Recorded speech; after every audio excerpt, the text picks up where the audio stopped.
আল্লাহর হাবিবকে একজন উম্মত এসে প্রশ্ন করলেন, ইয়া রাসূলুল্লাহ, ইয়া হাবিবাল্লাহ, আমার মা বাবা তো দুনিয়া থেকে ইন্তেকাল করেছে, এখন কি আমি তাদের জন্য কোনো কাজ করতে পারবো?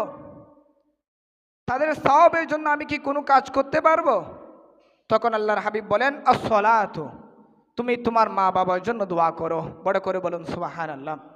সেজন্য আল্লাহ বলেন, রব্বির রাহমহুমা কামা রাব্বায়ানি সগীরা। আল্লাহ বলে, বান্দারে তোমরা যখন নামাজ আদায় করবা, ওই নামাজের পর আমি আল্লাহর কাছে হাত তুলে তোমরা মা বাবার জন্য দোয়া করো, মা বাবার গুনাহ ক্ষমা চাও। আমি আল্লাহ তোমাদের দোয়ার সাথে সাথে তোমাদের মা বাবার গুনাহ মাফ করে দেব। উচ্চ আওয়াজে বলুন সুবহানাল্লাহ।